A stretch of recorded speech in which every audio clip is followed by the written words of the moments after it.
Time has come once again to speak as witches and wizards do. I'm Daniel Dubois, And I'm Michaela Gaffin-Stone. and we're your hosts for the Think Like a Wizard podcast.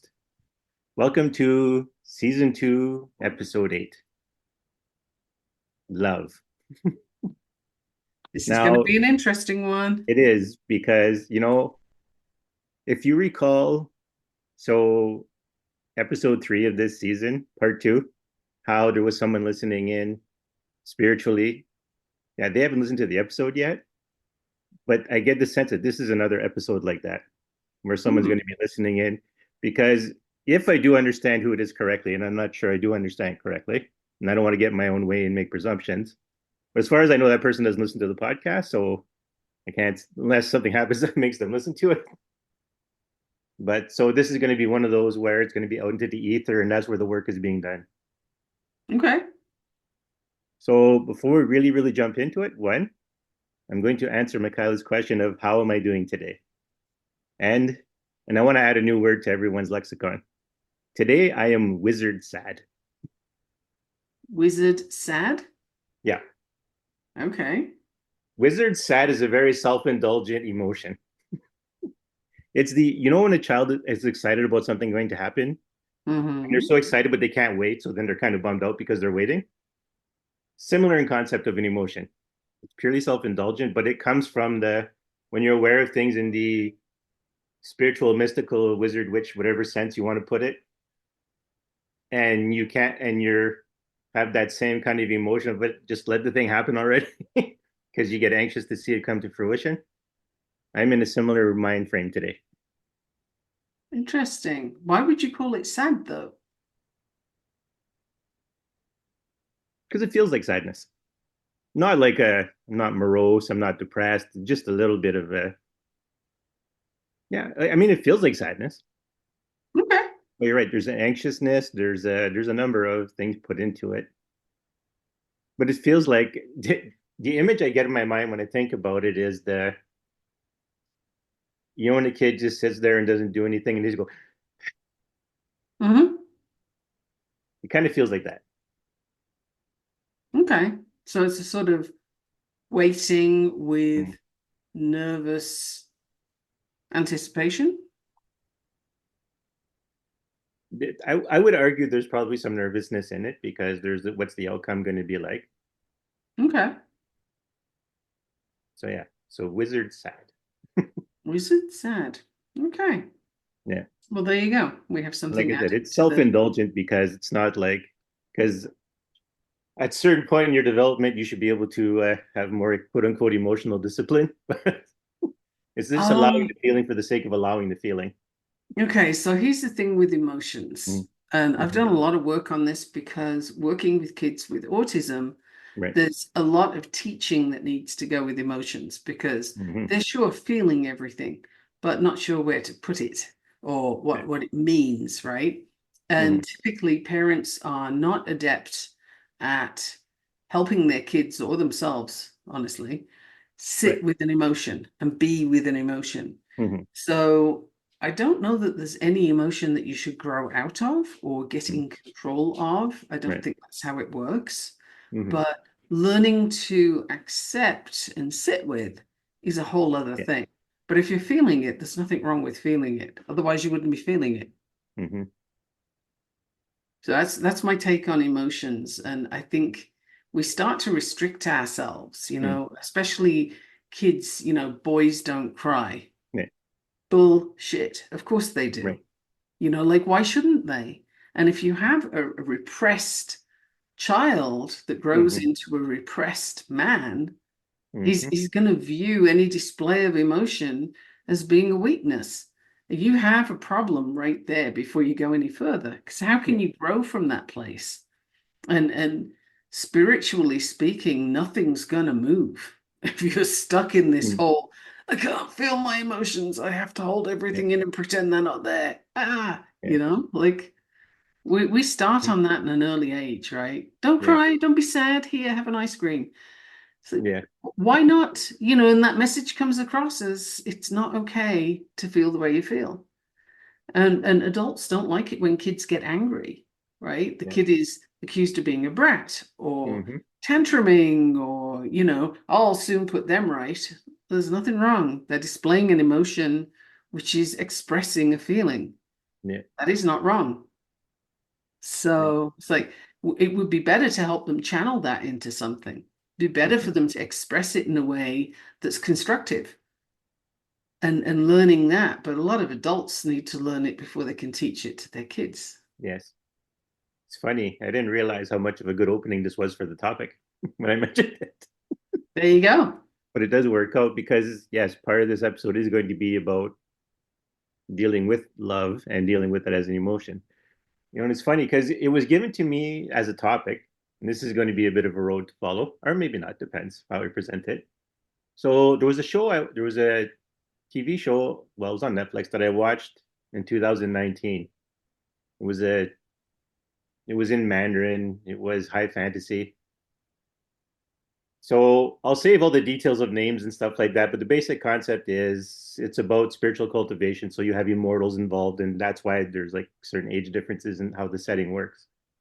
So the main female lead, her, if you will, love of her life dies like about 100 years as of the beginning of the show, and then the male lead character is born like 18 years before the show starts. And I had interpreted the main male lead character as the reincarnation of the female lead's lover. And that's how I viewed it. I watched it. I watched the ending, watched it all the way through. And my takeaway was he's the reincarnation of her, love of her life. And when I watched it again, it's totally not what happened. It was totally not the case. Oh, that's interesting. He had a lot in common, and they did set up the show to make you think that was the case. Like when the male lead was born, there was a comet crash near his village. So people think, oh, and he has the same sacred root, the same unique sacred root as the main. So you're thinking, right? And he's Hmm. behaved kind of the same. So you're thinking, okay, obviously he's the reincarnation, but he's not. But the reason I bring it up is because at the time, well, it's interesting. So this is the year that, to get complicated with it, this is the year that my twin flame died when I watched it. And my view of things about love was that you don't move, not that you don't move on past it, but you, I guess that's what my thought was, you don't move on. So in my brain, I was rooting for the guy to be the reincarnation. I didn't know I didn't know my twin flame was dead at the time. I only learned that this year or at Christmas. But then when I watched it again this time, I looked at him, and went, yeah, I don't even know why I thought he was the reincarnation. I get the show sets it up for you, but by the time you get to the end, you know he's not, you know? Guess that was what you wanted to see. Yeah. So I thought it was interesting because I didn't know she had died at the time. But yes, that was exactly it. My mindset was you don't, or at least I was rooting for the idea that he was, Right. right? Because Well, as soon as you started talking, knowing a little bit about Mandarin movies, yeah, having lived in Asia and hmm, watched a bunch of them, that was exactly what I expected, yeah, was that he would be the reincarnation. So right, I was there before you'd even done the right, description. right, But I just want to offer a thing mm, at this point that came up for me, and that hmm, is I heard someone say that grief is hmm, love with nowhere to go, right, which is kind of an interesting concept. But it's like love doesn't stop, it changes, it develops, it morphs, it does whatever you want to hmm, say that it does. But that's not what's stopping a person from moving forward. So when people get stuck in that grief hmm, place and they don't want to move on, there's a whole other thing happening there. Um, and it's their interpretation of what they're supposed to do next, and what is possible, and a whole bunch of things. That's kind of therapy direction. Yeah. And it's funny because I thought, when the idea was first introduced to me to do this, because I'm watching the episode and I'm watching the ending and I'm like, and I could feel the nudge, right?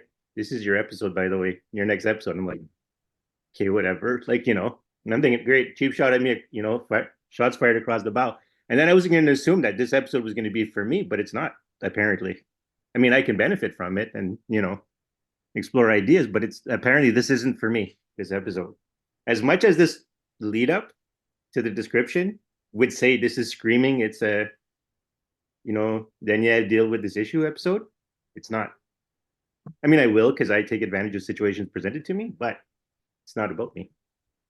Well, So you're that's, a generator, right? yeah, Manifesting generator. yeah. That's exactly what you're supposed to do. Hmm. That's in your design right Yeah. there. So I will take what I can from this episode for myself. Sure. And it's weird because I've also had a lot of interesting dreams around this. So as much as the more I think about this episode, the more I have thought about this episode, I'm like, how is this not for me episode? But it's Well, not. It's I the would what say I've don't worry learned. about it. I would Yeah. say don't worry about it and let it Yeah. be what it is. And then I'm gonna you'll know at the end. yeah. And it's weird because I also had a dream about it. Of along that same lines, you can love someone who came before and they pass, but you can move on to new things. Uh-huh. And I had a dream about it where there was like to make a a very simple representation was I had gotten in my dream the idea of so a past love was a blue line and a new love was a red line, and the two lines still worked concurrently with each other. The two energies of those lines work together. And I was like, oh, that's interesting. I have no idea how you do that, but that's interesting. Well, I think you just let it do Yeah. that. And in the field of spirituality, the more you try and force a thing to happen, the Right. less it's going to happen. Yeah. And when you stop forcing, that's when it happens, right? Mm-hmm. And that ties in nicely to the human design thing that I did this morning, because when you're in the wrong direction for your energy, it doesn't matter how hard you push or how hard you try or how determined you are. None of those things Yeah. matter at all. The harder you push, the harder what you're trying to do resists, until Mm-hmm. you finally get the message, Yeah. yeah, no, this is not for you. This is not your path. Stop it. Yeah. And then you need to turn around. And I kind of visualize this as literally you kind of do a 180 and you're like, Yes. okay, well, what's over that way? And how does that feel? And when you push on that door and it just melts away, that's your direction. But when you hit an obstacle, particularly as a generator, when you're pushing against a door that needs to be pulled, it ain't ever going to open. It's not your Yeah. door, or you have Yeah. to change how you're approaching it. And that's where, the conversation with somebody that's reading your chart can help you figure out which it is. Yeah. But the message is that's a no. And it might be a no for now, or it might just be a, this is not your direction. Yeah. And another reason I bring it up, especially in the wizard sense, is that once you can do things like communicate with the dead, people who have passed, it adds an extra level of complication, right? Because it's one thing to move on when there's no more connection, or at least when your ability to communicate is severed. But when you can still communicate beyond, then it comes with another element to it, And I guess it depends on what your communication is for, right? what you're looking for from it. So, for example, my mom died last Mm-hmm. year, very, very suddenly. Like it Mm-hmm. was so unexpected. I can't even place a thing on it. Um, and I was kind of catapulted into this whole space of not knowing what to do next, and I have to deal with this on my own because Right. now I have no family that's older than me. And Wow, it the joys of was that one. Yes. That's it actually a was whole thing on its own. it is but Yeah. it was wild. And what happened for me was I know someone who is superb at reading Akashic records. And within 24 hours, she said, do you want me to see what's happening? And yeah, I did, because I was a mess and I couldn't do Right. anything, couldn't move forward, couldn't think straight. And she went into the Akashic Records for me and she told me things Mm. that only myself and my mom would know. Right. Nobody else had access to this kind of information. I don't care what they'd looked at or how they'd spoken to her. This was something only we would have a connection on. And so I knew that this is actually, it's a real thing. She's talking to the right person. And we just sort of established that she's fine. She's perfectly fine where she's Right. gone. She's Hmm. on with what she's doing, and I need to move on with what I'm doing. Yeah. And that helped tremendously. So I don't keep going back to ask questions because Right. I know that that's not what we're here for. I have to find my own solutions Yeah. because she didn't find them. So I got to go find mine. Yeah. And I think I mentioned before, and probably on a podcast with you, that she was visiting us in Colorado, Yes. and Yeah. We she discussed it. Yeah. she really dove into Mhm. Eckhart Tolle and his works, and she finished the last thing that I could find for her from him, and then she sat back and said, "Oh, I get it now." And she looked relieved, and 6 days later, she wasn't with us anymore. Mm. So, connection, I tend to think so. Yeah. There is. It's like, She got what she was looking for, whatever that yeah, was. that's exactly it. She did. I should have asked her what it was, but Yeah. she's on to other things now, so it's Yeah. not for me to ask. Well, and that's exactly kind of the point, right? Like for me, even when I learned, because like it went like this for me, right? After she had died, my twin flame died, in spirit, she spent a lot of time with me. And I kind of started asking the question, I'm like, you're here a lot for someone who's alive. Are you sure you're not dead? And she kept saying, no, no, I'm not dead. I'm not dead. Because it was part of I couldn't continue the work I was doing if I thought she was dead. So it was kind of like, just keep him in the dark, keep him in the dark, and let him keep doing the mindset he needs to think you're still alive. So when I found out she was dead, it was like, okay, so I was right. You were around a lot for someone who was alive, for someone who had children, and for someone who had people to deal with. You were around a lot, you know. And then it's funny because after I found out she was dead, then the whole interaction changed. And actually, interestingly enough, and for those who, just to stretch the credibility a bit, she's now even shed her identity as my twin flame at this point because of the work we continued to do after she died. So part of it, like me, like, so for me to bring up the topic of, okay, like your twin flame is not your romantic interest, but your twin flame is someone you do love because they're not your other half specifically, but as close as you get to that kind of thing, as far as in a non-romantic sense. So she doesn't assume that identity anymore. Now she's on to her, not to her next thing, but, in that whatever middle world of, I moved on, I dropped that shell She's kind of. assimilating the Yeah. information that she learned while she was here Right. into the memory bank, if you will, Yes. into her environment, and now she's going to figure out what's next. Right. And she's not And really keen to relive that identity because it was a difficult identity. Like she ended up dying of cancer and there was a lot of abuse in her life. And it was like, wow, like it was some rough stuff. So she's not keen to reassume that identity, I even when we think interact, like I now. I find I find that most people who express an opinion about Mhm. coming back don't want to.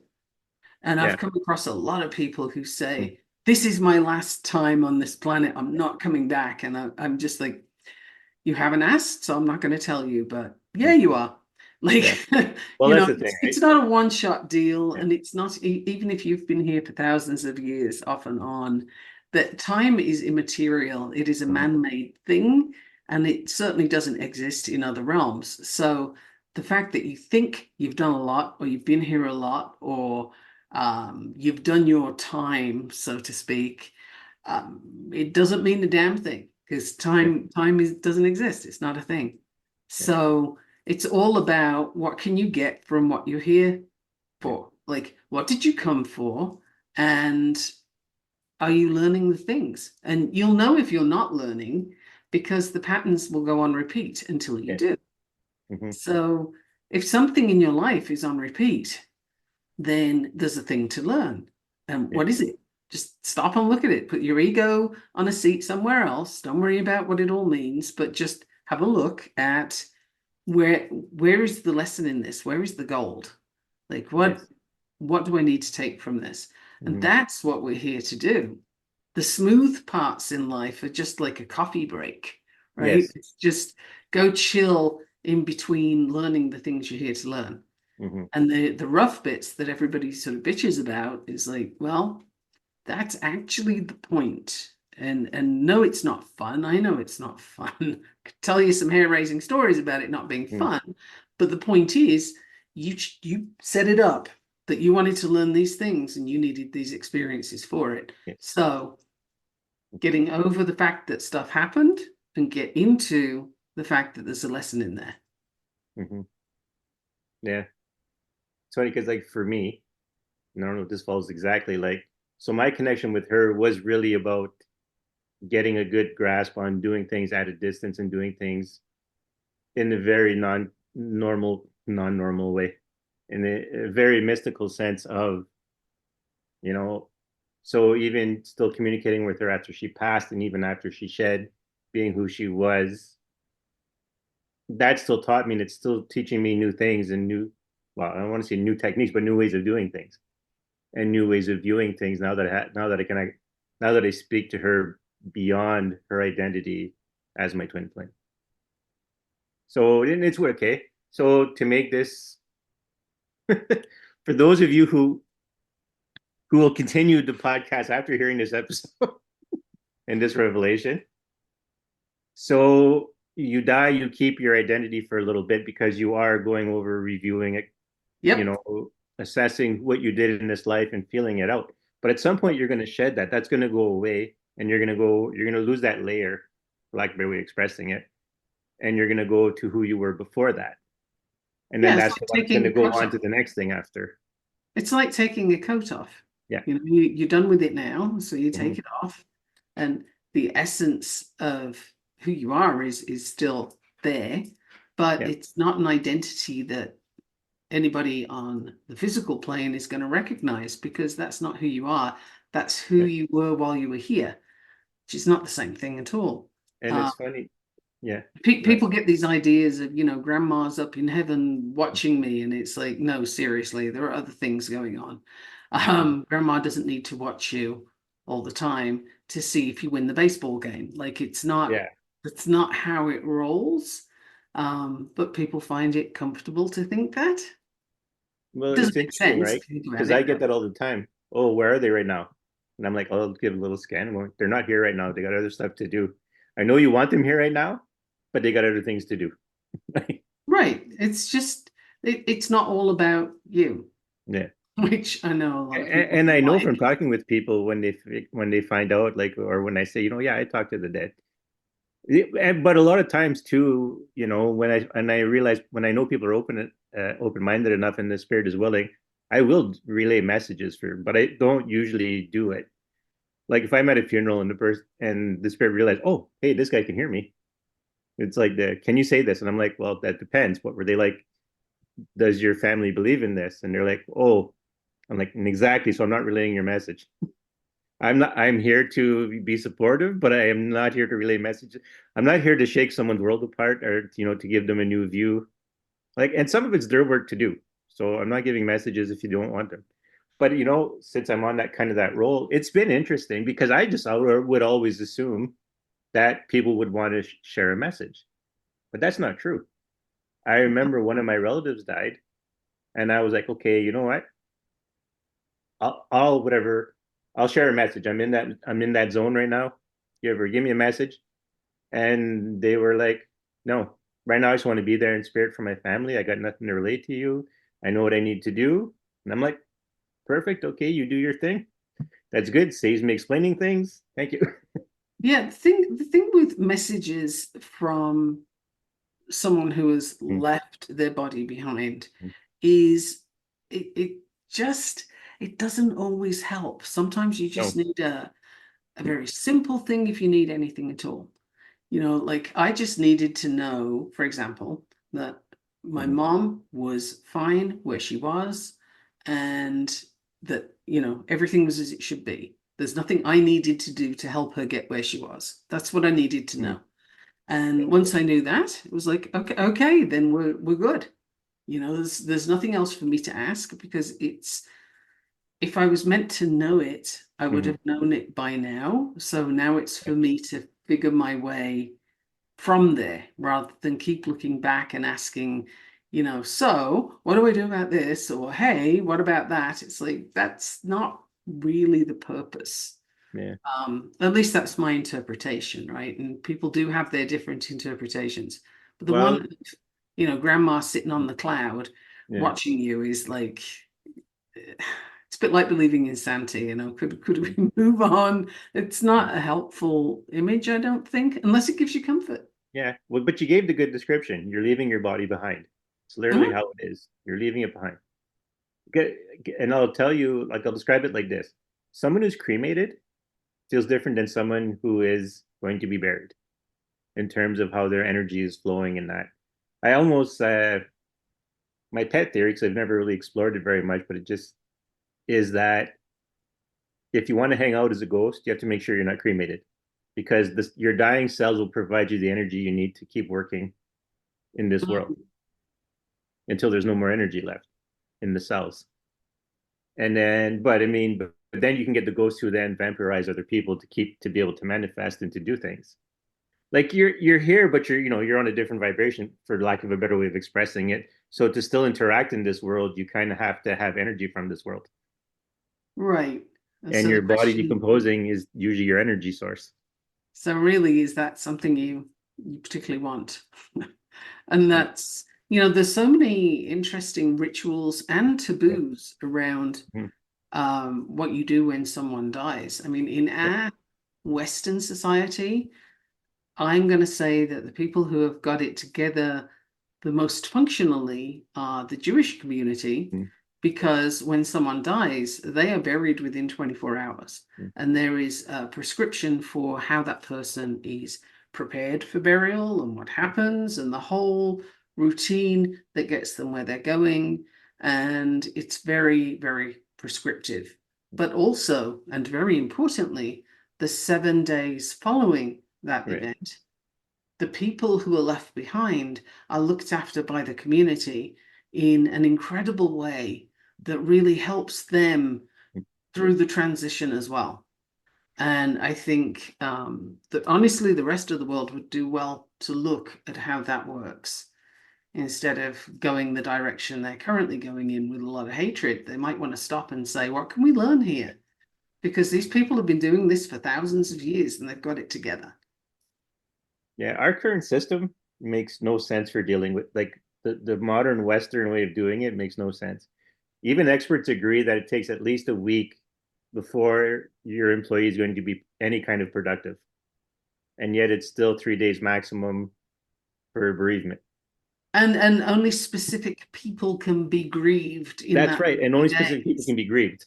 You're which right. is which is crazy, because it's not, what box do they tick with regard to the relationship to you, but Hmm. who were they to you? And Yeah. that's not for somebody else to judge. But having a week, I think, is the bare minimum Yeah. to get through a process before you can even go out in the world. Like, for that week, you've got mirrors covered, you've got you sitting on the floor, people come and feed you, they do all the Mm-hmm. things. Like, you don't have to do anything other than be. That is your Yeah. role for 7 days. You just are. And I think that is something that everybody would benefit from. Because if there's one thing you need at that time, it's somebody to take care of you so that you Yeah. feel like you matter, and you feel like you're still anchored Mm-hmm. somehow where you are, and it helps tremendously. And I mean, like I said, the Jewish people have been doing this for thousands of years, so you might want to consider that option. Whereas in the West, it is all about the money, Yeah. the perceived productivity, and Mm-hmm. the whole energy of get over it. It's like, wow, seriously? Yeah. It is very and oddly enough, we're still really are in line with the topic.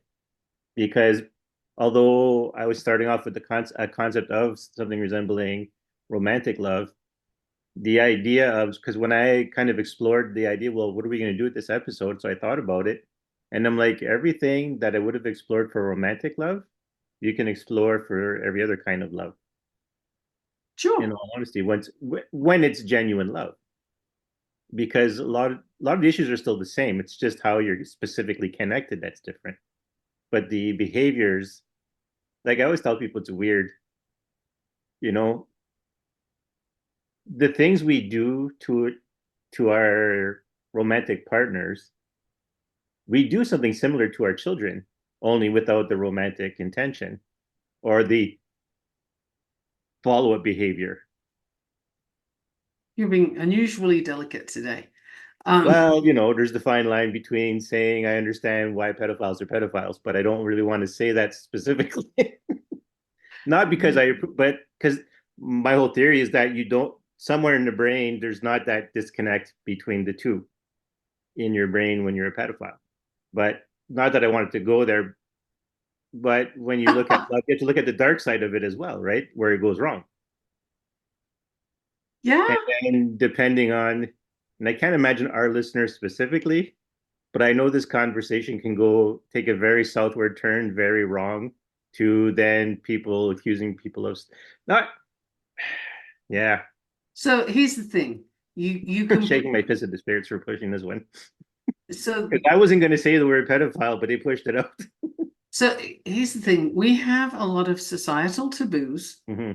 and I don't know that this is the episode to explore those, but Yeah. we have this assumption of right and wrong, Yes. and there's a basis for it, and it's a taboo. And different societies will look at this differently. So, for example, in Mm. India, you still have girls being married off at the age of 12. Yes. Yeah. Well, I happen to heartily disapprove of this because the girl has no say whatsoever in what's going on. Well, And that's the first one for sure. it usually doesn't end well, but it's a practice that's still going on today. Hmm. So, if you had that approach of this is wrong in India, they'd kind of look blankly at you and say, "Oh, why?" Mm. Like life expectancy isn't that long here, so this is what we do, And I think, Yeah. isn't it Alabama where you can be 14 and married? And that would actually be pedophilia. So, it's a Yeah, subject because that 15 is a whole other category. But yeah, you can go so many directions with that. And again, I'm not sure if we want to really dive down that particular rabbit hole today, but yeah, just to say that it's not an open and closed subject. It right. depends. That's what I'm going to throw out there is it Yeah. depends. But it's funny because so lately I've been in the idea of not trying to control everything. But my ability, to use the expression pussyfooting around the topic, is a sign of me trying to control it. So I thought to myself, well, if this was brought up and this was pushed out of me, what are we trying to pursue here? What is it the push of pursuing this? Because so my first thing was I wasn't so much worried about saying pedophile, but I was worried what people would take away from it and then move on to like gay people. So, yeah, so the thing is, if somebody's taking something away from what we've said Hmm. negatively so far, their Right. view is negative, then I would say hold up a minute, hit pause, and examine why that is, because we haven't said anything controversial yet. Could Right. well go controversial. When I say it Mm. depends, it doesn't mean that I'm stating a perspective here, but I'm more pointing out that in different countries, there are different views on the subject, and yours isn't the only view, Mm. yours Right. being whoever's listening, right? Hmm. So I have found moving country to country and living in different places that often what I learn when I first move Hmm. somewhere is what my values, my understanding of how things are gets kind of dinged and sometimes blown out of the water because that's not how it works there. There's a very different Yeah. perception. And if you want to live in that environment, then you Mm. better understand that what you're bringing in is simply your viewpoint. And Yes. it's not the reality that people Hmm. there perceive. So that's kind of what I'm saying. So if somebody listening did get something negative out of that, Hmm. have a look at that trigger and see why you have Yes. that trigger, and how can you be more open to hearing about things to do with the trigger. Like, it doesn't mean you have to condone anything. It's just like, okay, I'm going there. It's just like the whole pro-choice thing, right? You can Yes. be pro-choice. It doesn't mean that you think abortion's a great idea. It just means that you realize that you're not in a position to tell somebody else what to do Right. in such a situation, right? Yes. The two things are often conflated, but they're totally not the same thing. Mm. I am utterly pro choice because there's no way I am going to tell another woman what she can and Mm. can't do with her body. Good grief, nobody died and made me God. So I'm not going to do that. Yeah. And I don't want somebody else telling me what I can and can't do with my body. And it's just as crazy, right? Mm. If I started telling you what you could and Right. couldn't do with your body, you'd be like, why are you telling me any of this? Like what the heck? It's the Yeah. same thing. It's Only funny it's because really, really yeah. important for Yeah. lives when it comes to pro-choice. So you cannot be in that other person's situation or Mm-hmm. know what her reasons are, but Yeah. it's not generally a lightly taken decision. So other people don't need to butt in. There's a lot going on. Yeah.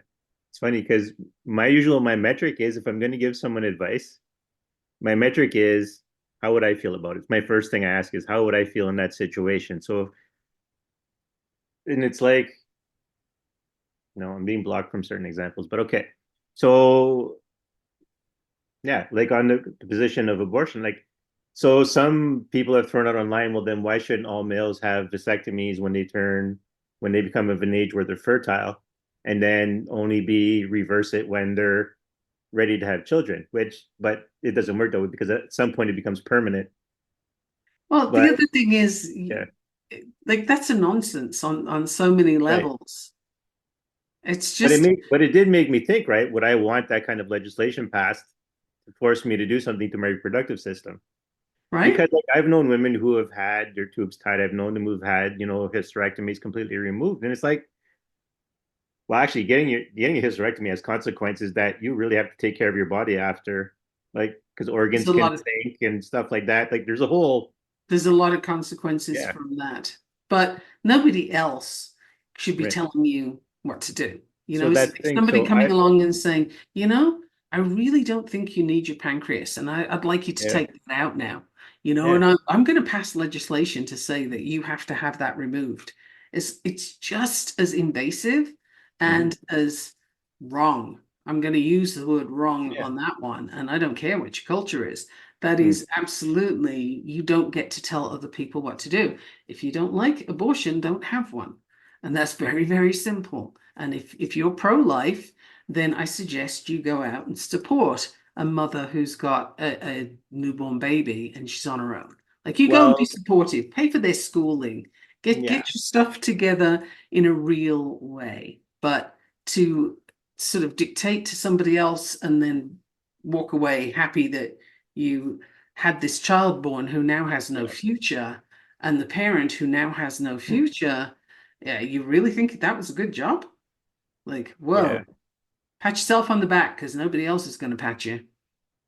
That's the thing, right? It's like I said, anything that forces, like, I'm a person who believes in personal freedom above all else, but I'm also a big believer in taking responsibility for your freedoms. Both, yes. As I tell people, if you do not take responsibility for your freedoms, the tyrant shows up. But the tyrant doesn't come in barging down doors, shooting guns. The tyrant gets invited because people aren't taking responsibility for their freedoms. And therefore, to make sure you take responsibility, people will clamor for someone to take your freedoms away from you. That you have a point there. Mm. And that's something that I think people need to be aware of, but also be very aware of the tendency to become the tyrant. That power can be quite heady, right? And we see a Mm-hmm. lot of that in society at the moment where people think they have a right to inflict their judgment on others. Mm-hmm. But again, nobody died and made you God, so stop it. It's not for Yep. you to do. And if you're not directly involved in the situation, again, back off. It's not for you to do. Hmm. And if you're going to do some actual support, whatever that is, then okay, put your money where your mouth is and go do Yeah. the support. Put Provide your solutions. person, Yeah. put your person where your mouth is. But when it comes to telling other people what they can and can't do, that is not what we're here for. And frankly, it's a huge distraction from being on a spiritual path at all. Hmm. You cannot do both. They are incompatible. Like in behavior analysis, you call that incompatible behavior. So if you're biting your nails and you don't want to bite your nails, you put your hands in your pocket. You cannot bite your nails if your hands are And in your your hands in your pocket, pocket. right? Yeah. Well, spiritually and physically, if you are busy telling other people what they can and can't do and yelling your judgments at people, then you are so out of touch with what you're here for. Yeah. And that's to learn for your spiritual benefit. You are learning things that you're going to take with you. Are you really on the right path with that? I'm going to offer a suggestion that warrants a rethink. Yeah. A moral superiority is a fallacy. It doesn't exist. Well, yeah, that's the thing, right? Because for me, I can't shake the notion that regardless how much people don't like it, morality is situational, Yes, regardless of what people like to think. Like, can't 100%. blanketly say murder is bad and then praise soldiers for going out and fighting in wars. You Like, know, you've just given me a wonderful entree into a thing I haven't told you about before, okay. which is in addition to all the other things that I do, I am a Mm, certified life coach. And the thing that I learned from life coach school, to call it out by mm, name, is something called the model. And one of the things you do with the model is you have an event, a circumstance, mm, and it is neutral. So you were talking about murder, mm. okay? Murder, it's more of a difficult one actually, but let's Yeah, go with it. We'll yeah. run with it. So murder is an event. Hmm. Now, if somebody murdered Hitler, chances are you would say, good job, well done. That was a good Hmm. thing, right? If a soldier is at war and they kill somebody, you could argue that that was murder. It's the same behavior, the same outcome, right? That's their job. Right. So you're not going to condemn them for that. Well, usually not. The current situation seems to be different, but that's a thing, right? So it's an event. And until Yeah. you have a thought about it, it's neutral. So your thought is what creates your feelings, and your actions come from that feeling, right? So if you celebrate that Hitler died and, Hmm. this is a good thing and yay, let's all have a Hmm. party, then that's your approach to that event. Right. Somebody else, maybe somebody who firmly believed in the Nazi idealism, would be devastated and terribly sad. They're Yes. not going to party. They're going to see it as a very different thing. The event didn't change. What Mm. changes is your thought about the event. Right. So, to go back to what you just said, morality is subject to context. It's Hmm. subject to it's situational. Yes, Yeah. absolutely. Like, and it's funny, right? Because for my own theme of control, trying to imply morality in all situations and keeping that same this is immoral no matter what is trying to control a bunch of people. It's also an arrogance, Yeah. right? Because the person who does that assumes that they know correctly and that Mm. everybody else is incorrect. Mm. And yeah, an example leaps to mind of when I moved to Bangladesh. Right. And when I got there, I discovered that everything happens through bribery. In Bangla, it's called bakshish, which means money for nothing. Right. So bakshish dibana, you're not going to give me bakshish. Mm. And yeah, you have to. Even if it's something that's meant to happen, like getting a visa stamp in your passport and you filled out all the forms and everything, it is required that you give a bribe. You give bakshish. And I was Right. having tremendous problems with this when I first got Mm. there. because I was in my early 20s and I had all these notions about what was right and wrong and, the impetuousness of youth, etc. Right. And someone took me to one side and we went for a walk and they explained to me, look, you people, you come over here and you bring your ethics and your Mm. morals and all the things that you think are right. And I'm going to tell you, you should leave it at the airport because that's not how it works here. That's not how we view things. And if that's what you're going to bring, then get on the next plane and go because that's not here. Right. And I was like, okay, that's kind of serious. And Mm. and I took it on board and I looked around and I could see that, yeah, this isn't how it works here. This is not the values Mm. of the place I'm at now. So I went for 6 months to work in an orphanage and I stayed for 3 years because I got over my view of how things should be. I stopped Right. shooting on everybody and I was just like, okay, let's let it be and I'll work with the system as it is because this is the country I'm in. Mm. And so that's an example I learned pretty young, really, of morality was definitely flexible. I mean, at Yeah. the time, there was a dictatorship in power, it was a military Mm. junta. And, the people who were sort of subdued by this, instead of saying, oh, this is so wrong, it's such a wrong way to take Mm. power, the power of the gun was the deal there at the Right. time. And instead, their response was generally, boy, I wish I had a gun. Like I'd be able to do that too, was the thought. Not that this is wrong, I shouldn't be in this position. That was interesting, right? But different perspectives. That's something, I find really interesting when you say that, because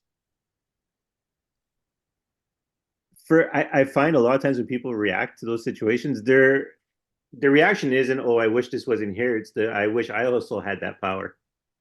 Uh-huh. I That find was a what lot of I times, found and it's there. like, so your problem isn't with them having power and doing stuff. Your problem is you don't have that power. Right. That was what I found there. And Yeah. the whole idea of what was ethical, what was moral, what was correct was blown straight out of the water Mm. because none of the Western ideals fit there. They truly, truly don't. That is not how it works. And some people who didn't make that shift suffered terribly because they were just so busy looking at, oh no, look at all the poverty. Oh no, look at how terrible everything is. And they were not useful while they were there. And what I did, I shifted my attention to, okay, I can affect a small group of people and improve their lives. I'm going to do Mhm. that. And the rest I can't affect. That's definitely making it the wizard way, or whatever you want to put it. The way that is wise is that you can't change everything just by showing up and saying, hey, my morals say we should do something different. But you start by at least showing, by doing for people, helping. And then if what you do inspires people, that's a whole different scenario. Exactly. That's all you can do. And you're there for a reason. So if you're busy looking at all the ways it isn't and all the ways it ought to be based on your sense of morality, Mm-hmm. then you're missing the point. Yeah. And that would be a pity. I learned so much while I lived in Bangladesh. It blows my mind to this day how much I learned there. And I could never replicate the situation that I had there. And it's a whole other podcast to go through it. But Yeah. I did a phenomenal amount of learning and growing up while I was there, and I wouldn't replace it for a thing. It was an incredible experience. Did I see suffering? Yes. Death? Absolutely. 100%. But I was there doing nursing as a tropical disease nurse. Mm-hmm. So that was kind of what I signed on for, right? Right. Um, but I also saw people living where they might have died if I wasn't there. I can think of at least 3 instances right now where I made that kind of difference. And to me, that was worth being there. That was worth the space I took up. And that was probably why I was there. It was important to do that. And two men I can think of particularly had Mm-hmm. 8 kids between them. And if I hadn't treated them for open TB, Right. when I was told not to, by the way, I was told Mm-hmm. not to treat them, but I did for like 10 months. Right. If I hadn't done that, those kids would have had no father. And that's a Right. really bad situation to be in Bangladesh. You don't want Yeah. that. And the other one was a kid. Yeah. He was like 7, 6 or 7, probably. But who knows what he went on to do? Maybe he did Well, something amazing. I don't yeah, know. that's the thing. This actually ties in with my own work. Like the basic theme of my existence is that I teach the teachers. So I don't directly, I'm a domino closer to the start of the domino rack. So I don't see the rest of the pattern that breaks out. I just, in the beginning of the way things start. Hmm. So I don't often know if I teach someone what's going to go on down the road because I'm teaching them and there's a bunch of layers between me and the actual effect of the teaching a Yeah, lot you of the just time. do what you're So here to do. yeah. And you do that to the best of your ability, and Mhm. the rest will go as it goes. Mhm. I mean, that's that thing with control again, right? You can't Right. control the outcome. You can never control the outcome. Mhm. And I think that's something a lot of people really try to ensure that this thing's going to happen, and it's wrong if it doesn't happen that Mhm. way. And it's like, okay, you seriously need to take that bag of crap and put it down someplace Mhm. and maybe light it on fire. Good fire is always fun, but Yeah. that's it's not helping you, and it's not getting anybody anywhere to have that sort of stuckness in, well, it has to be this way. The thing that leaps to mind is somebody who gives advice, right? Mhm. If I say to you, Danielle, I think you should dye your beard, and I Right. think it should be red, right? And now I have a brilliant reason for that advice. Mhm. But you say, yeah, I don't think I want a red beard, Mhm. you know? Then, but you wouldn't articulate that. You just not do the thing I'm saying you Right. should do, right? Mhm. Well, if I can just accept that you didn't take that advice, once I give my advice, it's a gift and it's Yeah. it's not mine anymore, right? So I have no Yeah. attachment to the outcome, then I'm not upset. But if I think you ought to do the thing I said Mhm. because I said it and it was good advice, we're both going to suffer. Right. And I've come across that so many times where a person will give advice, and because the other person doesn't take it, they get all upset. And it's like, but you're wasting your energy and you're distracting yourself from what you're here for. Mhm. You cannot affect that outcome. And if you do, it's by force, which is also not really affecting the outcome. It's forcing your views on somebody else. And that's not okay. Like with the whole subject we were saying before, all men had to dye their beards red because Yeah. they needed to tick a certain box. Like, Yeah. geez, is that really something we need to spend our Yeah. energy on? Yeah. Just as a reminder to the listeners, there was red in my beard at one point. My Oh, beard that's fine. was a dark brown, a light brown, and red. Okay, I did not know that, but it First was to my just beard. Well, we did talk after one episode because I had said, what were we talking about? I don't remember how it came up, but it was, signs of being someone who's magically inclined. And I had said I had this ah, one set yes. of birthmarks. I had red in at least some of Right, my hair was red. right. I You did. You markers, did. or I remember that now. Yeah. yeah, at least in the folklore perspective, I had markers for someone who's magical. Yeah, I remember that now.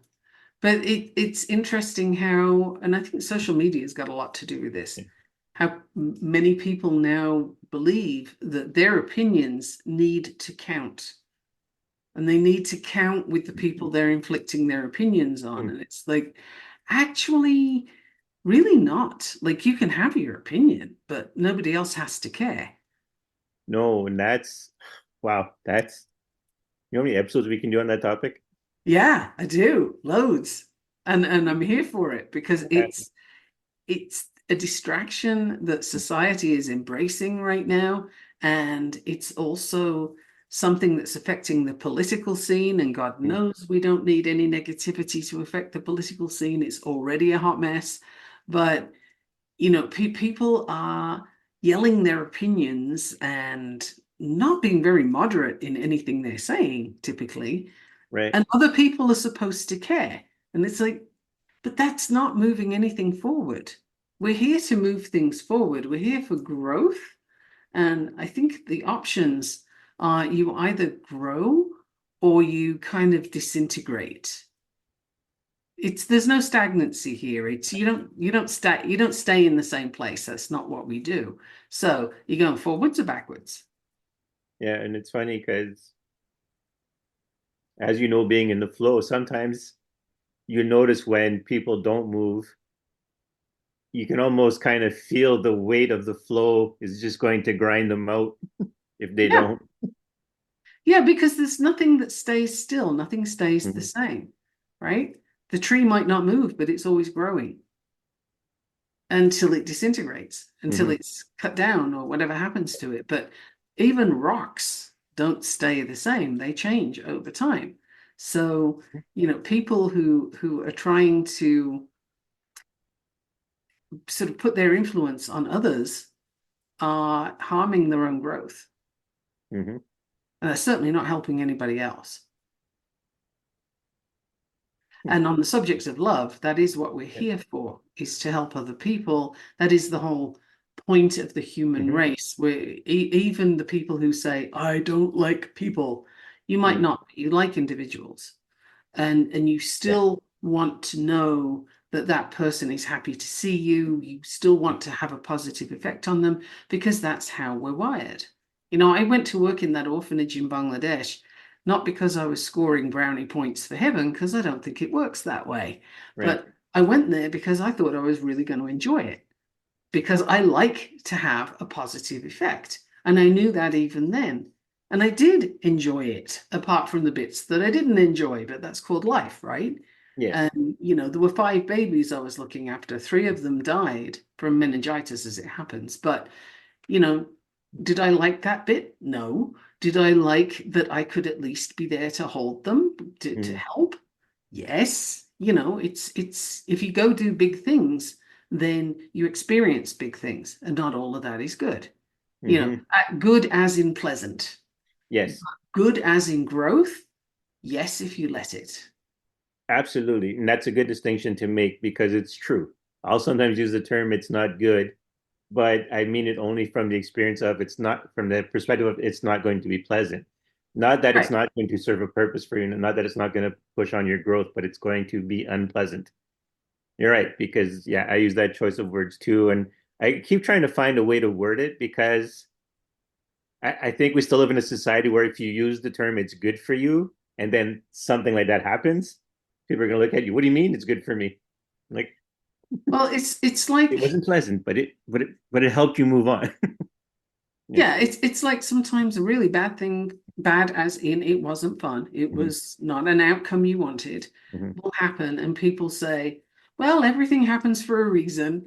And Mhm. it's like that's diminishing the person's Yeah. experience, and it's not for you to tell them that. Right. Sure, there is a purpose to things that happen, but there's a time and a place to say it. And being aware of that would be helpful. I mean, to go back to my experience of losing my mom, she Mhm. was the second death I dealt with in 5 months. And neither of them were particularly anticipated, hers certainly not. Right. And within 2 or 3 days somebody said to me, oh wow, that means you're an orphan. and Yeah. and that just like leveled me, because I hadn't Mhm. processed that far yet. Mhm. And it was like, what the hell did you say that to me for? Wow. Yeah. Like, what was that? The learning I got from it was to be more mindful about how you speak to people, particularly when they're going through something, whether it's divorce, whether Mhm. it's death, I don't know, a new diagnosis, like whatever it is, give them some freaking space to deal with it, Yeah. Like, wow. Coming in with toxic platitudes or Mhm. observations like that one can be damaging. And I mean, I'm never going to forget that she said that to me. And I'm never going to forget the person who told me that mom had died. Mhm. And my reaction was kind of stunned. And this was over the phone, right? Because it's from a Mhm. different country. And what I heard next was, well, I'm grieving more than you are. And I Yeah. was just like, okay, I'm going to have to give that person a whole heap of grace because I know they're not in a good Yeah. space. And that was not what to say to me. But even though I was able to give that grace, I will not forget that that was what was said to me. So we have to be more Mhm. careful with our words, I think, Yes. and how we put our views on other people and expect them to take it, Mhm. you know? Yes. It's It was a lot.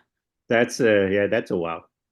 I've heard people say things like that before, and I'm just like, in the moment when I hear it, I'm like, it's a good thing you didn't say that to me. That's all I'm saying. It's just, Yeah. it's thoughtless, Mhm. and it may come from a good place, although I'm not honestly sure it does. But it comes from their need to say something. And sometimes your need to say something needs to be put on the back burner Mhm. because the other person is not in a place to hear it. I did not need to hear that I was an orphan three Right. days into being an orphan. That is not something I was prepared for. Thanks. Mhm. Yeah. And, having a grief comparison was just, that was so far out of my field that like I could let that one go in that I didn't hold it, but I don't forget it. Well, that's a big one, right? Forgiving Mhm. and forgetting. It's Two one thing different to things. forgive, but you should remember because I always tell people, even in the most innocent of behavior or the most innocent of intentions, you now set up what you can expect from someone when you now know what you can expect from that person when next time there's a hard time. So you have to remember because you still have to pick and choose for yourself who you can trust to help you during things and who you can't trust. And some people will give you a very clear indicator of, okay, they're not to be trusted with certain things. Doesn't mean you have to hate them or not include them in your life, but you know that their strong point is not that situation.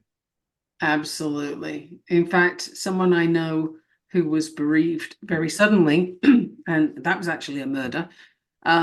She was bereaved very suddenly. How she showed up Mm-hmm. changed significantly after that event. And what she presented was a very selfish presentation. I'm not going to help you out. No, I'm not going to do this. I'm here for me, and it was very, very self-centered. And it was kind of to the point of it could have been really damaging to the relationship. But I looked at what she was dealing with, and I just sort of decided, you know what, this is who she is now. This is how she's showing up now, and I can just accept it and allow for it. So my expectations of how things were going to go, and reciprocity and so on, shifted. And I was just like, okay, so I expect nothing, and then if something happens, then that's really cool. It's a bonus, right? Right. And the relationship was able to continue differently. No rights, no wrongs, just things needed to shift because how she was showing up now was different. Mm-hmm. That's just how she needed to respond. It's funny, and because this episode's about love, all the topics we're talking about shows just how much love you have to have in this world to make it function. Right, and lots of grace, giving grace, giving space, like allowing, lots of allowing. We have Yeah. to allow people to be in their experience and to be who they are.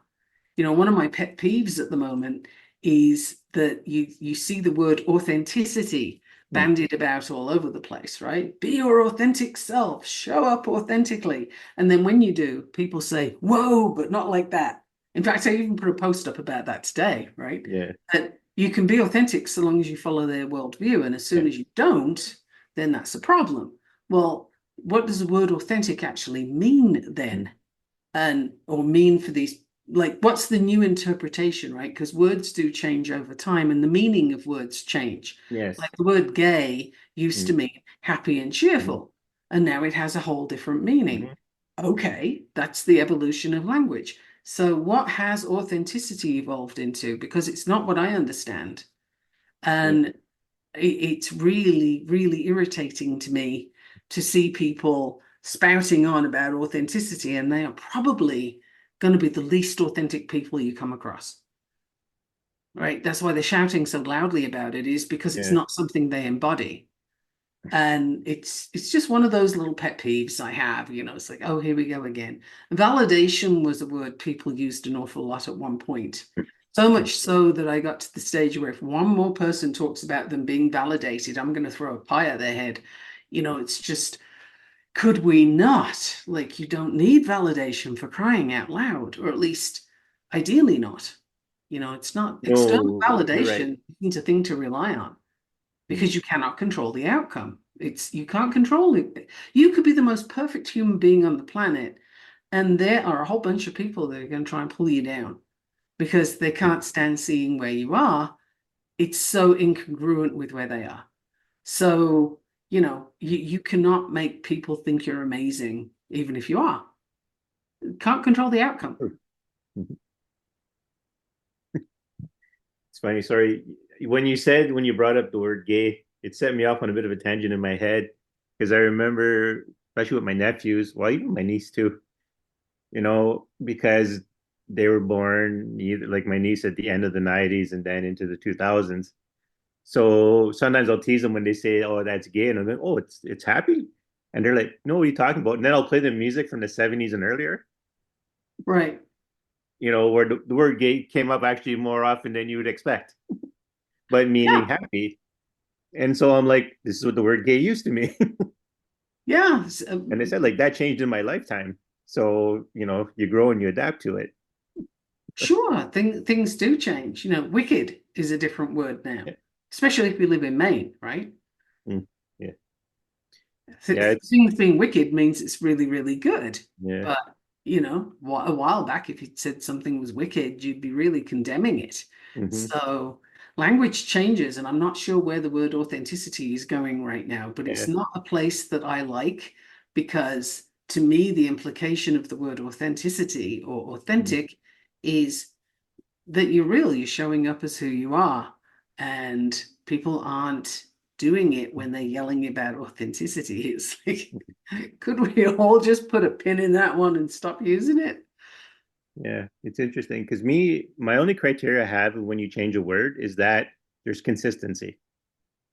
That's Right, usually how I know when someone is just changing a word to push something, because I'll find a lot of inconsistency in that word use.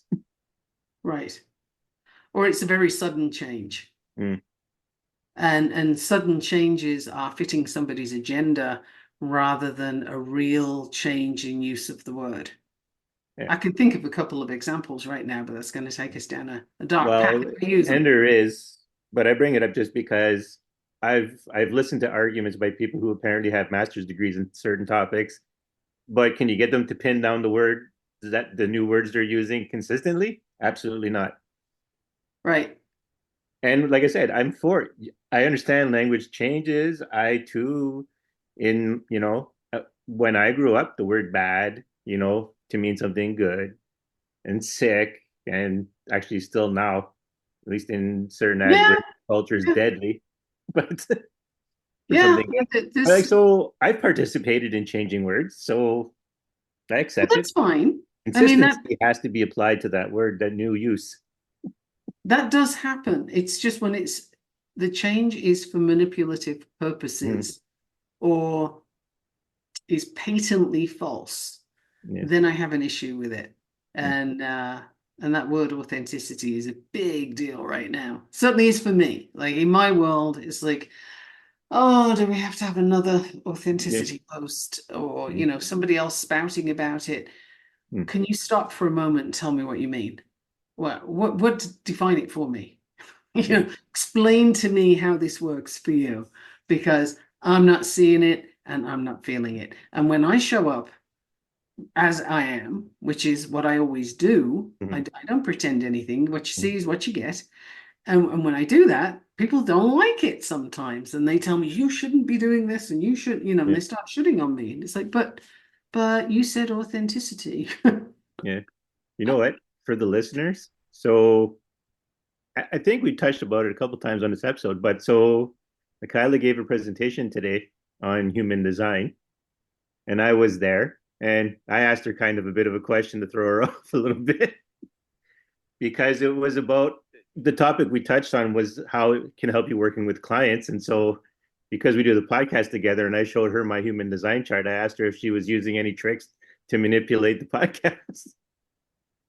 But Yeah, yeah, no. It didn't throw me for a loop though, did right. it? But you responded with, I always show up. I show up as myself regardless of, and I already knew that was going to be the answer because it's completely true. Uh-huh. And the thing is, for people who are putting on a lot of effort to be how they think they ought to be, I'm going to suggest that you have an experiment. Put that facade down for a while, discover who you actually are underneath, and then see how much easier it is to show up as you. And not everybody's going to like you, and that's absolutely fine. And if it seems that everybody does like you, Mm-hmm. and I'm going to say you're missing something because that's not how human beings work. Yeah. Some people are going to be ruffled by the fact that you exist, and other people are going to take exception to the way you phrase yourself. I mean, I actually had somebody say to me before I did a talk, "Do you think you could soften your language a little bit and be a bit less direct?" Mm-hmm. And I kind of looked thoughtful, although I wasn't honestly being thoughtful. And I said, no, I've spent my entire life getting to this point of directness. I'm not going to change it because you're not comfortable. So this is the talk I'm going to give, and take it, leave it, whatever you want to do. But this is how I show up, and if people don't like it, that's okay. That's fine. They can do what they want to do. Like I cannot control the outcome. This keeps coming up in so many ways, but so it's obviously an important thing to convey.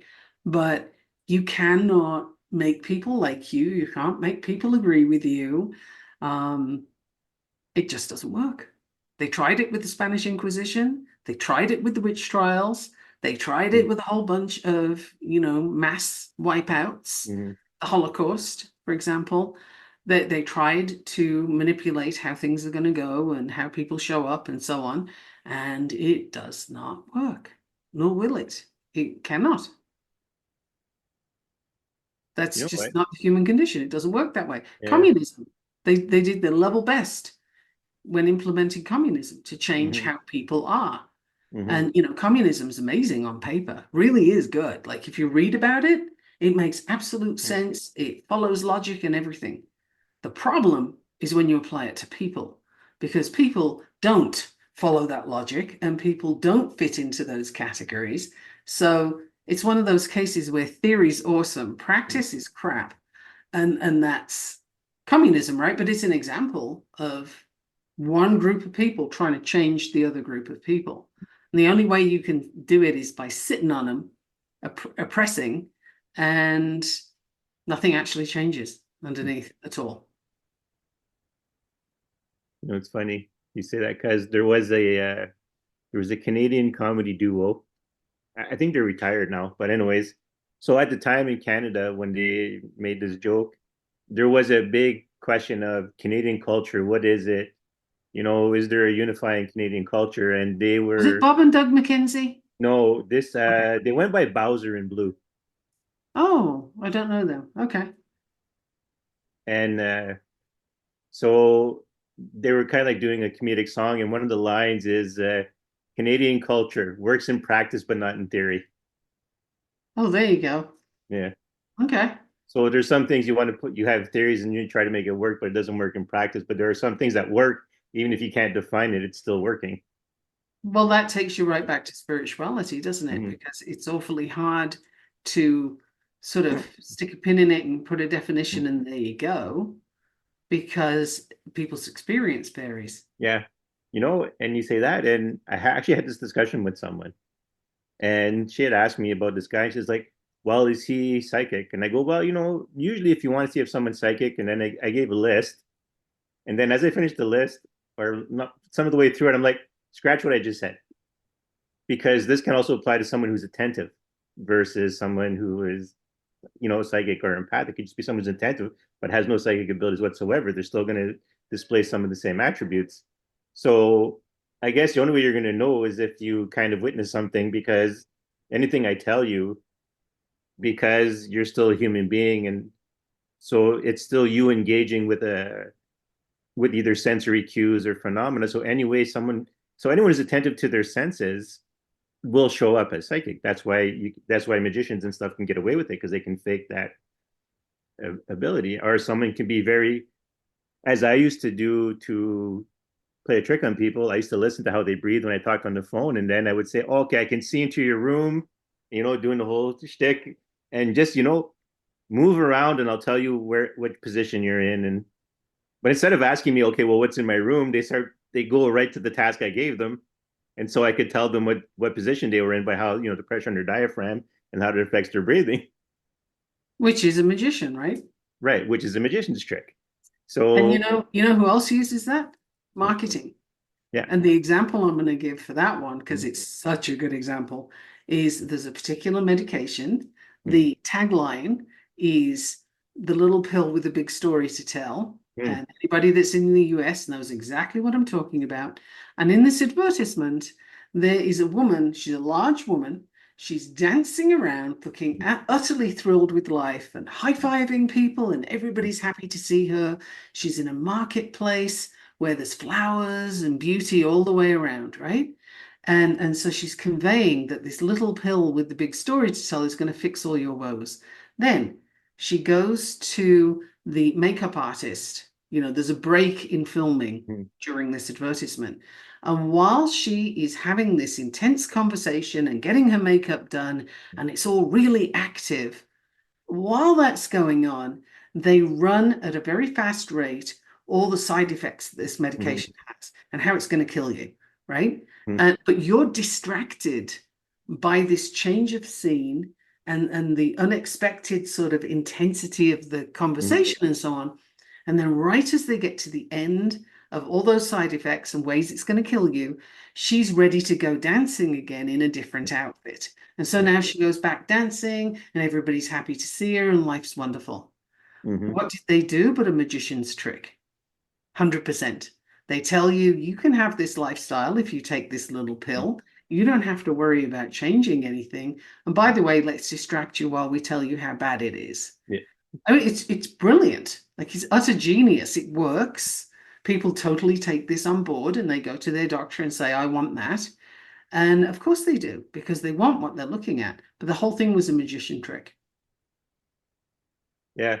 And it's funny, one of the reasons I bring it up, I've actually had more situations where just through mundane clues, I was able to do things and tell people stuff.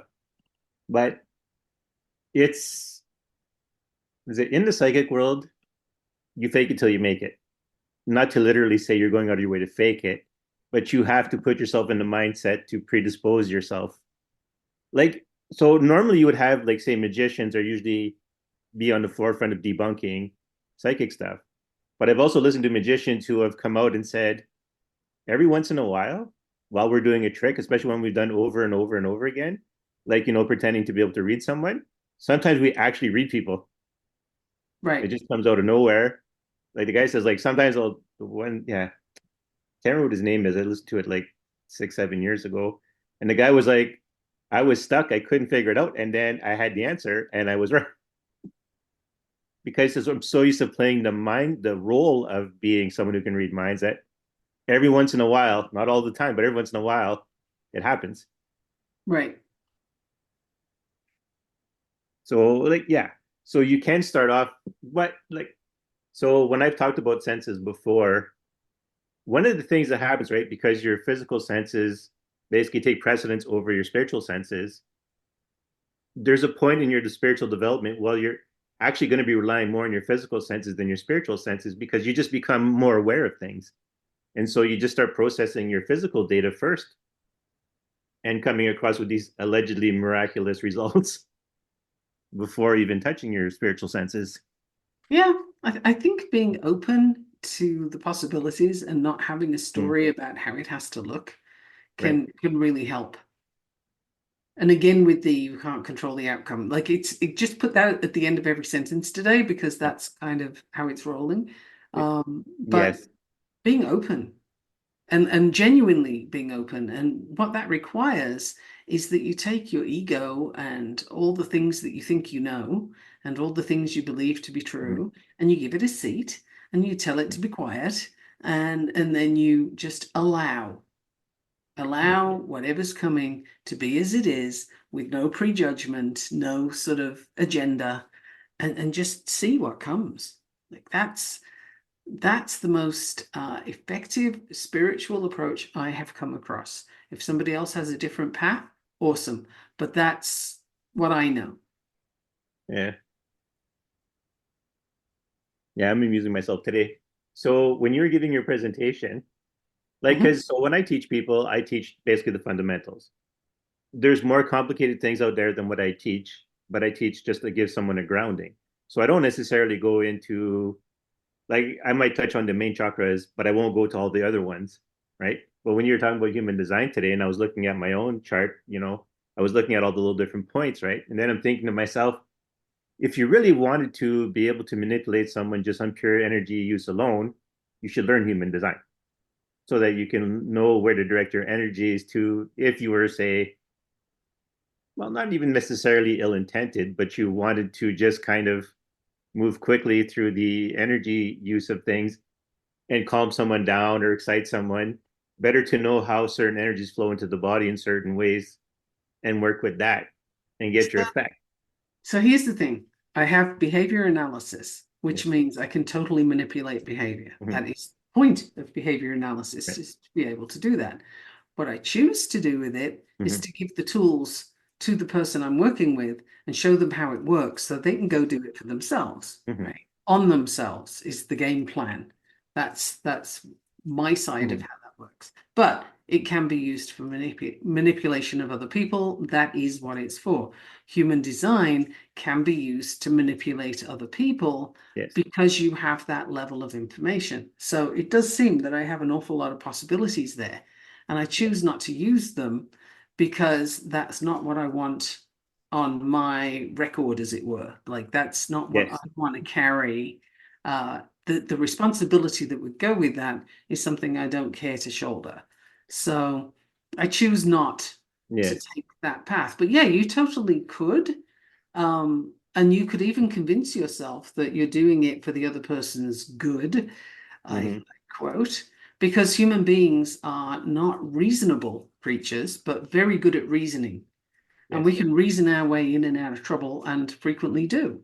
So, to keep an honest view of, really, are you doing that for the other person's benefit? Because I hear so much manipulation, even with that language, right? Well, I did Yes. this for you, liar. I did that because da, da, da. No, that's a lie. All of those things where you're saying I did this because of the other Mm-hmm. person is a lie. Straight up, it's a lie. I'm going to call it right now. And it's something that if you're a person who uses that language a lot, have a look at it and see what it really is. Because, when I went to that orphanage, there were people there Mm-hmm. who were scoring brownie points for heaven. Mm-hmm. Like they were there because they were self-sacrificing and they were doing this wonderful job. And even at that age, I was calling bullspit on this kind of nonsense because no, you're not. We don't knowingly do something that we think we're going to hate, Mm-hmm. right? You do it because you think you're going to benefit from it in some way. You like it. That's why you do a thing. And that's the honest view of our actions as human beings. That's how we're wired. And there's nothing wrong with that.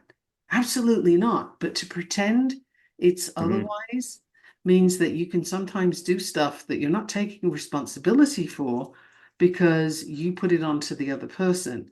And we're kind of going into narcissist realms here, right? Where Yeah. I'm going to shield myself from responsibility and throw everything at this other person while claiming it's all for them. And that's just nasty on any level you want to look at. You know, I'm going to take this opportunity because this is twice now where I do this. I've probably done it more than twice, but twice where I really recognize this. So, to give you an idea of how weird, first of all, training to be a wizard by spirits is, I spent a lot of time watching a lot of martial arts stuff and a lot about learning the ideas of flow of energy and stuff like that. And a lot of it to keep interest of a young boy, some of it came through martial arts. Well, learn pressure points, disable your opponent. So that having had a big influence in my life, a lot of times when I think about energy flow, I do think of what can you do to someone else. Okay. So that's why my first instinct is usually to say this is how you manipulate someone. However, and if you look at my magical practice, one of the first things you will notice is that I would never do it, no matter how much I find the concept interesting, and no matter how much I speak in a tone where I think I would do it.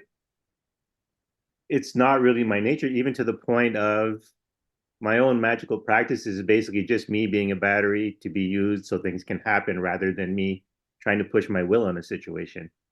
No matter how much I speak in a different manner, I am living that dichotomy. And Sure. I just say it because I realize a few times now how I'm coming across by, and don't get me wrong, I can be manipulative. It's all part of being teaching people is to learn how to get people into the frame of mind to learn the information. So I do have a manipulative side to me, but the what I find fascinating in the mad scientist part of my brain, what it finds interesting, and the possibilities it thinks of, the part of me that actually goes out and acts in the world wouldn't do it, and it's weird. But I've been noticing myself saying this in our conversations a bunch of times now. So here's the thing with manipulation. We're all pretty much born knowing how to Mm-hmm. manipulate. Everybody can manipulate Right. because it's a survival tactic. When you're a kid, you have to be able to Mm-hmm. manipulate the adults around you. As a baby, you're going to cry when you want attention and stuff like Yep. that. You are going to manipulate the situation so that you can survive.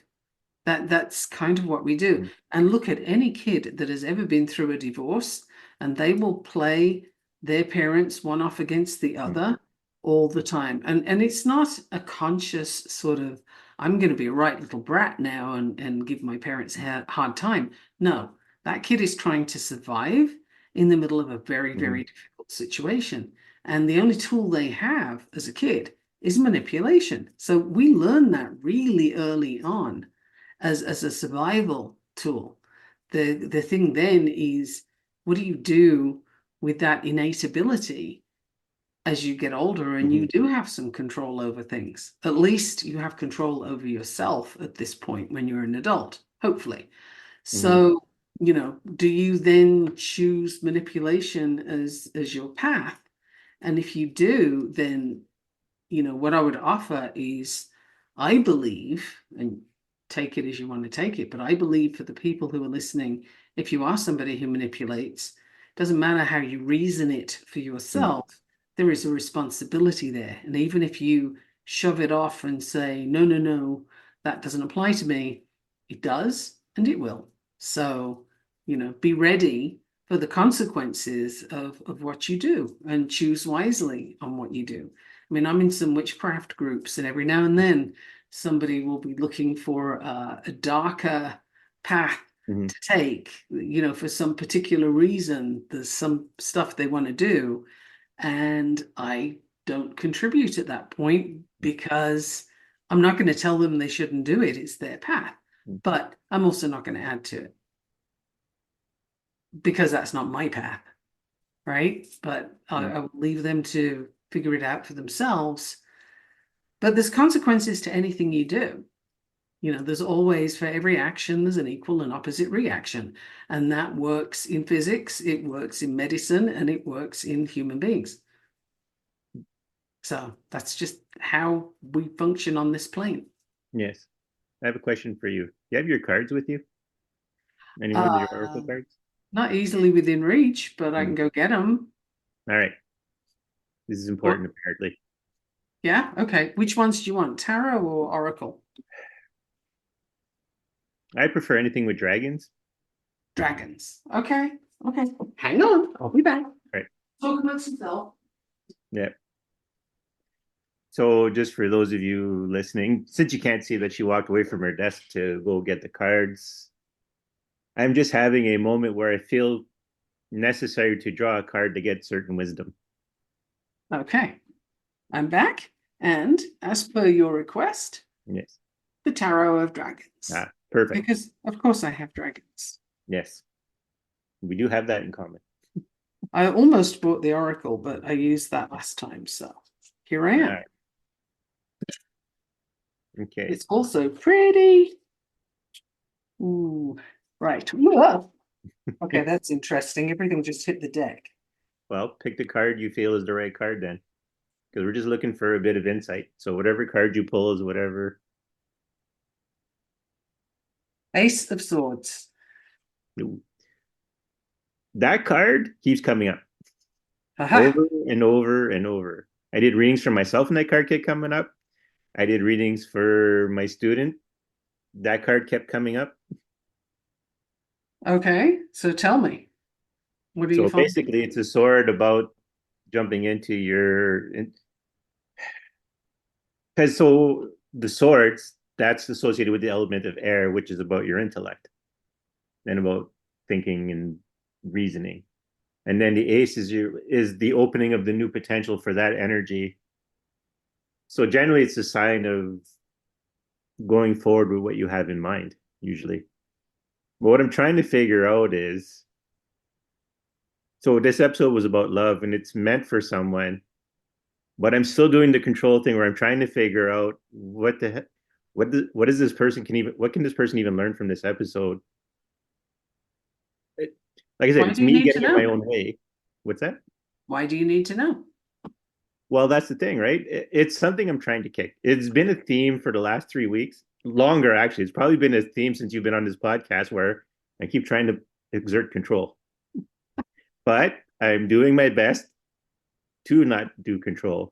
But even like I said today, even in this episode, when I used the word pedophile came out, I was like, oh, put the brakes, hit the brakes. But it's like, but then I thought to myself, well, no, let's see what's going on.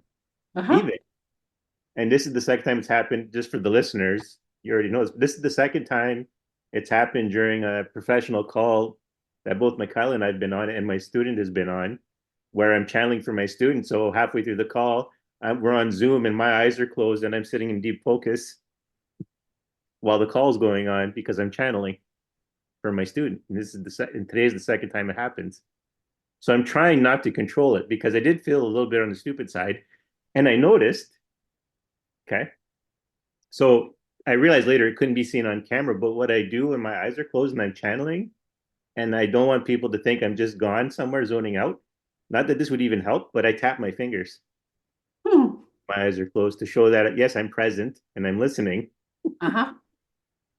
but I'm also somewhere else at the same time. But then I Interesting. realized I couldn't see my fingers on camera, so it was like, why am I doing this? And why am I doing it anyways? I'm not in focus on the camera. Interesting. And Yeah. by the way, the Ace of Swords, the Mm-hmm. thing that leapt to mind for me, and it doesn't usually, I have to Right. say, but I had an image into my mind of Manjushri. And in Tibetan Buddhism, Mm-hmm. Manjushri has a sword Right. and cuts through ignorance. It's the sword Mm. of knowledge cutting through ignorance. So it actually goes very well Well, with yes. Yeah. what you were saying. But the image I have a Manjushri statue here. I have a lot of Buddhist Yeah. statues from my time in Asia, and I have a Manjushri, and it's Hmm. black, and there's the sword of knowledge. So that kind of came up, and it does fit. It's all very much. This is a time of learning, Mm-hmm. and it's a time of revealing, which I think the sword does. A lot of what we thought was true isn't. And a Yeah. lot of veils are being cut away, Mm-hmm. if you will. A lot of uh, the images that we collectively had are falling away, and some Mm-hmm. sort of other things are shining through now, not all of which is very pretty. And we have Yes. to figure out how we respond to that. Our power is in the response, as Viktor Mm-hmm. Frankl would say. The Yeah. gap between the event and what you do is where your power is. It's your ability to choose your response. That's Yeah. what I got. Yeah. Because the so And I have as I to go like in to call 10 them minutes, by the way. yeah. So as I like to call them, the producers of the show want to sit with this for a bit with this topic because I am trying to fit. Like I know, and part of it is curiosity. I am interested to see what the person can learn from this podcast, especially since I don't think they listen to it. And we've jumped around, and everything we've said is gold. Like we've been given gold. We give gold every episode, frankly, to be honest. Not just to pat myself on the back, but we do. We're giving good stuff out here, and I'm just trying to think specifically since the topic is love. And like, I mean, and I did say all my bullet points that not that I wrote down notes, but all the ones that were in my head to say out. So I talked about the show. I did talk about, how to, where do I go severing now that the relationship with my twin flame is done because they moved on to back to where they were before that identity came in. But, and then we stopped. And then for me, that energy's gone now in this episode. And I'm trying to think, was that enough? Because if the person's not listening and then it's purely a spiritual transaction, then whatever needed to be done was done. You know, I do wonder if the person is actually you. Well, I've been asking that question over and over because I see where it would make sense. Well, That's why it confuses again, me a bit because it why do makes you sense. need to know? Yeah. Why do you need to know? How about allowing? Yes. Well, that is the other thing, right? That's Okay, that's one of my big issues right that's now. Okay? your work for the next week is allowing without Yeah. controlling. So Yes. whenever that controlling urge comes up, Yes. and the need to know, your Mhm. task, should you choose to take it, is to let that idea go and just let it be and see what comes. Yeah. Because trying to control it, trying to know is sometimes one of the biggest barriers, right? Like Yes. moving to business, and Mhm. now I have 5 minutes and then I have to jump off, but Okay. moving to a business kind of model, right? Mhm. If you're a new coach, for example, and you want to do well in your business, then the first thing a new coach typically does is they say, how am I going to do this? And they need to know how things are going to Okay. look and how they're going to make things happen and how it's Mhm. going to be. And the word how is tricky. That's a trickster, actually, the Yeah. word how, because you do not know how. Nobody knows how because it's different for each person. What is necessary is the willingness to take action towards something. And then as you take that action, the step appears as your foot comes down. This Yes. is your how, but you Mhm. can't know it before you do it. Because as soon as you think it's Yeah. this way, chances are it's going to be a different way. Mhm. And that place of not allowing is where people get a lot of upset and difficulty because it's not what they thought it was. And that's true. You're right. It isn't. And it never was. You just wanted it to be. Yeah. And so putting that lot down is a practice in itself. Mhm. Yeah. So I wrote down the task to make sure I have it memorized. So for people listening, that's what I'm doing. And I very much understand because for the whole last couple of weeks, it was very pointed out to me of learning to let go and letting things be what they are. Part of my whole thing is before I used to work, I've dropped the term working in the shadows and I'm now using the word invisibly.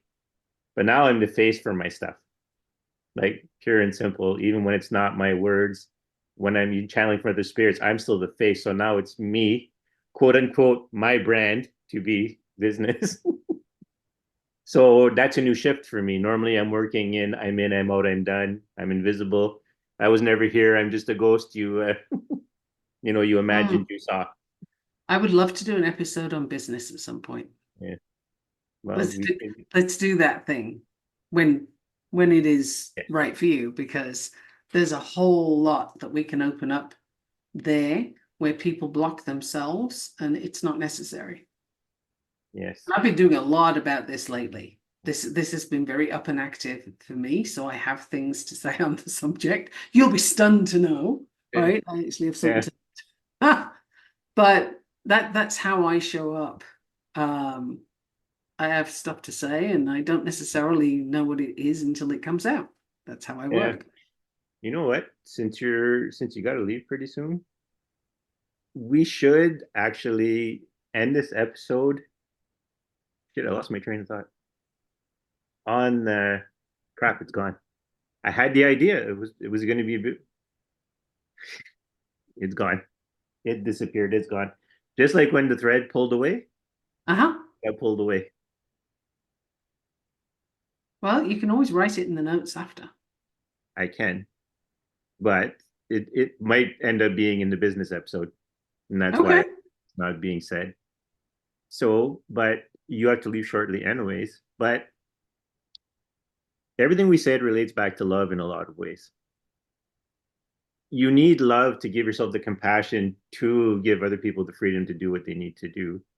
And a lot of love connects, even if it's different forms of love, be it romantic, be it platonic, be it familial, be it, well, platonic, friend wise, however you want to, whatever Mhm. connection bond you have. Agape.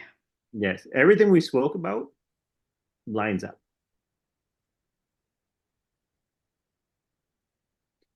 There's Still two trying not to energies here. control. There's What's two that? energies here. There's love and there's not love. Yeah.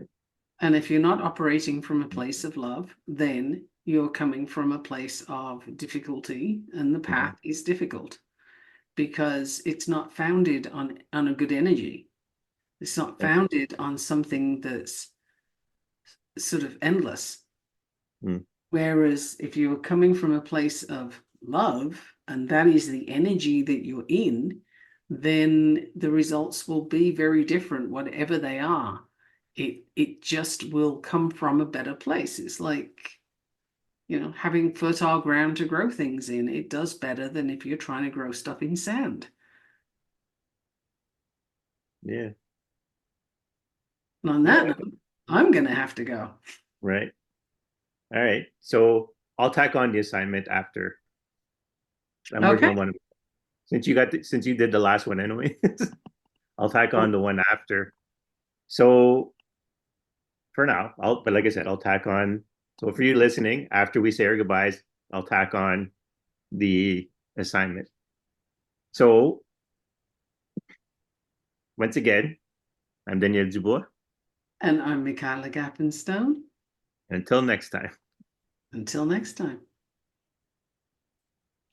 For this episode's assignment, I want you to write down the first three words that you think about when you think about love. And then I want you to study that for a little bit and really think about why those words are the ones that come to you. And then I want you to go to the Think Like a Wizard subreddit and go into the entry for the assignment. The links will be in the show notes. And let us know what you discovered about yourself and what you think about love.